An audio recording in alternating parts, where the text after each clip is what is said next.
We now return to here on the History Channel.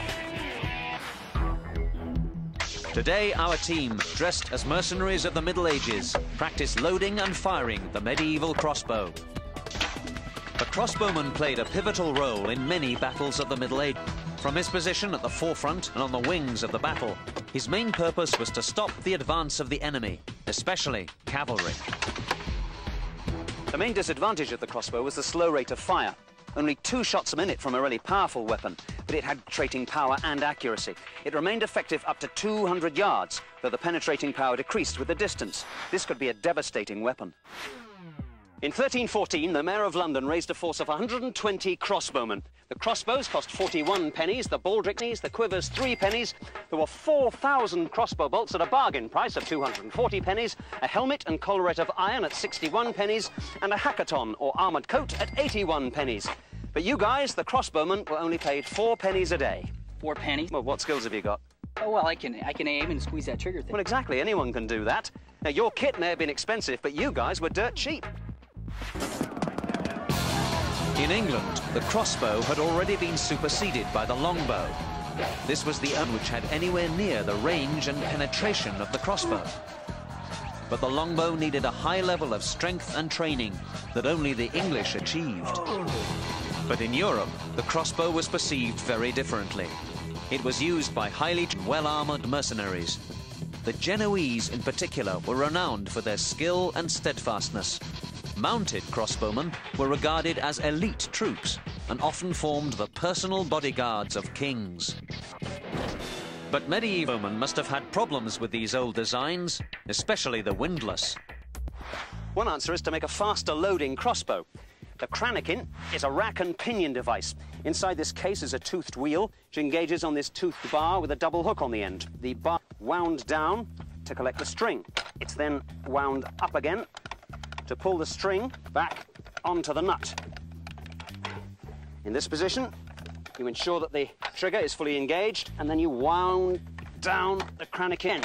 Cranakin was removed, bolt placed in the bow.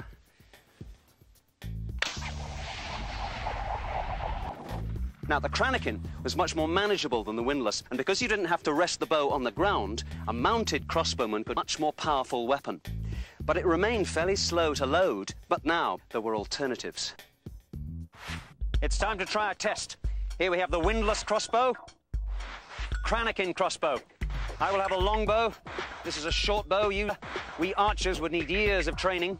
Here's a handgun of about 1450 and a matchlock musket of about 1550.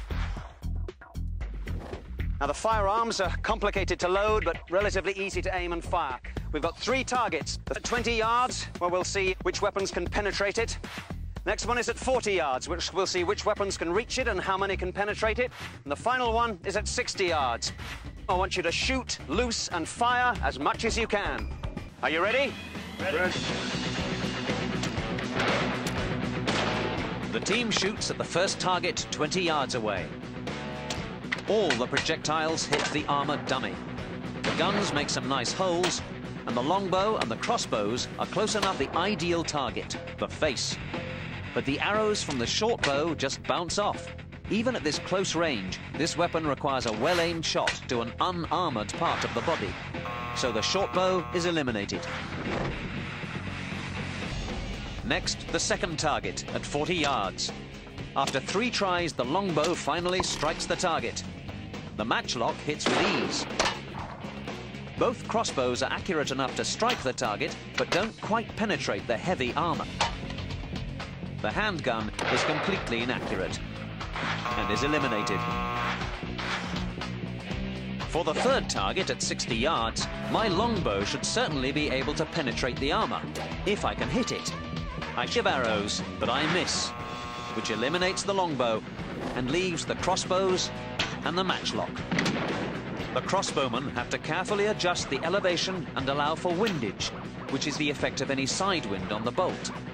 One bolt does hit the target, but with so little power that it bounces off. The matchlock hits and punches straight through the armor. The crossbow loses out. Matchlock, the superior weapon. In its time, the crossbow was a remarkable weapon, but it was only really effective against plate armor up to about 60 yards.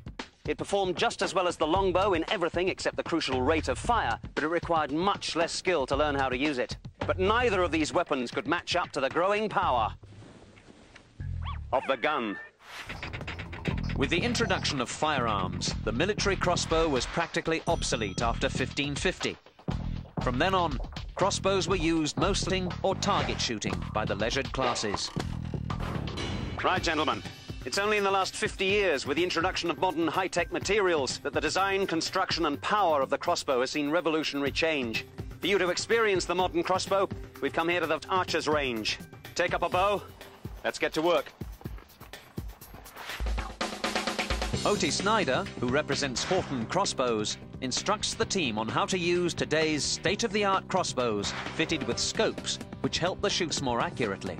Hi, team. Before we start to shoot the crossbow, there are a few basics you're going to have to pick up on.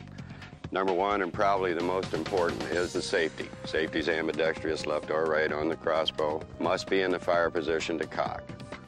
Under the bow, there are grooves at the forearm of the crossbow. Those are for your thumbs and fingers. Keep them in there. Basic way of cocking the crossbow, step into the stirrup up to the ball of your foot. I try to put my chest right down on the stock, get my index along the rail, use all 4 fingers on each hand, all the way back to the latch. Crossbow's then cocked, automatically goes in the safe position when it's cocked. The methods for spanning the crossbow are the same now as they have always been. Each pull, the hook and pulley, and the windlass. But our team still has difficulties. Coming up, our team faced their final challenge with some of the most powerful crossbows on Earth. Conquest for a moment, here on the History Channel. We now return to Conquest, here on the History.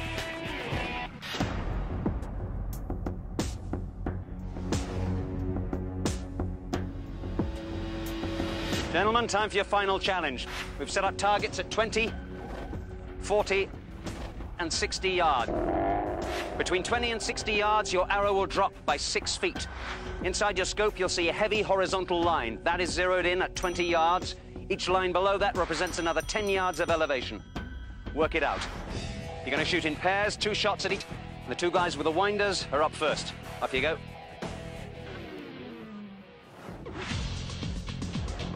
Although they will shoot in pairs, it's every man for himself. So may the best crossbowman win. Dan and First. Considering the little training they've had, they do okay. And both get 2 hits. At this close range, Mike and Darth seem confident. They also get 2 hits each. After target 1, all team members are tied with 2 points each. Moving to target 2, each team member has to deal with an increased elevation. The lines inside the scope make it easier, but their inexperience causes mistake. Dan and Phil give it a go. Dan earns 2 hits, but Phil only gets 1. Darth remains steady and gets, but Mike only gets 1. 6 arrows out of 8 hit target 2. Dan and Darth are in the lead, each with 4 hits. Tension builds as the team tackles target 3, Bear. Dan and Phil find 60 yards a difficult range, but Dan still manages to get 2 hits. Phil, on the other hand, only scores 1. Mike lacks concentration, only 1 hit, but Darth maintains his focus and strikes the bear twice. The team doesn't know it, but there is no clear leader after target 3. All right, guys, those are your fixed targets. Now for your surprise. You're going to have a moving target behind those hay bales across your line of fire. There'll be a mark for the bullseye. Whoever is closest to the bullseye gets double points. Shoot!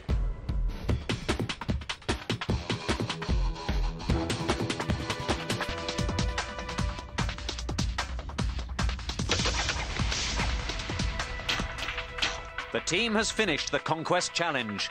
Now let's tally up the scores. All right, gentlemen, let's have a look at the ball.